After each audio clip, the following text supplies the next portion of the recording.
আমি বলবো নির্বাচনের আগেও যেরকম ছিল যে জুলাই সনদ বাস্তবায়ন করবো বলেই কিন্তু তারা ভোট পেয়েছে। এখন তারা যদি এটাকে বাস্তবায়ন না করে তারা খুব বেশি দিন টিকতে পারবে না। 2024-এর পরে দেশ করার স্বপ্ন খুব ছিল। তখন দলটা যখন তৈরি হলো অনেকদিন ধরে ভাবছি জয়েন করবো। তারপর তাদের 2-3টা প্রোগ্রামে গেলাম এবং যথেষ্ট সম্মান করলো, খুব ওয়েলকামিং ছিল এবং আজকে আর কি অফিসিয়ালি জয়েন করলাম। জুলাইয়ের চেতনা থেকেই জয়েন করলাম, কারণ এখন পর্যন্ত সকল দলের মধ্যে আমার মনে হচ্ছে এনসিপি জুলাইয়ের চেতনাকে বেশি করে রাখে। দলের সাথে কাজ করার ইচ্ছা আছে, দলের সাথে দলের ডিসিশন অনুযায়ী কাজ করার ইচ্ছা আছে এবং দেশের জন্য অনেক কাজ করার ইচ্ছা আছে। সেখান থেকেই আসলে রাজনীতিতে আসা। এনসিপি নিয়ে কোনো প্রত্যাশা?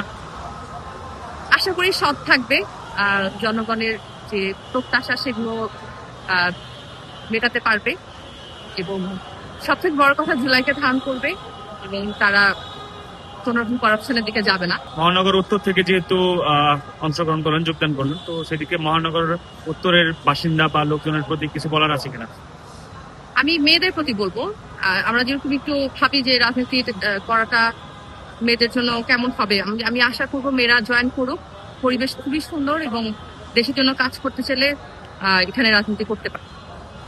একটু জানতে চাই যে আসলে এনসিপি যেভাবে আগাচ্ছে ঠিক আপনার ধারণা মতে কত বছর পর এনসিপি ক্ষমতায় আসতে পারে এখন?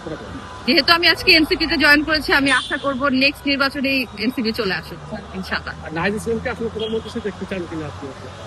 নাহিদ ইসলামকে প্রধানমন্ত্রী হিসেবে দেখতে চাই। আমি বলবো নির্বাচনের আগেও যেরকম ছিল যে জুলাই সনদ বাস্তবায়ন করবো বলেই কিন্তু তারা ভোট পেয়েছে। এখন তারা যদি এটাকে বাস্তবায়ন না করে তারা খুব বেশি দিন টিকতে পারবে না।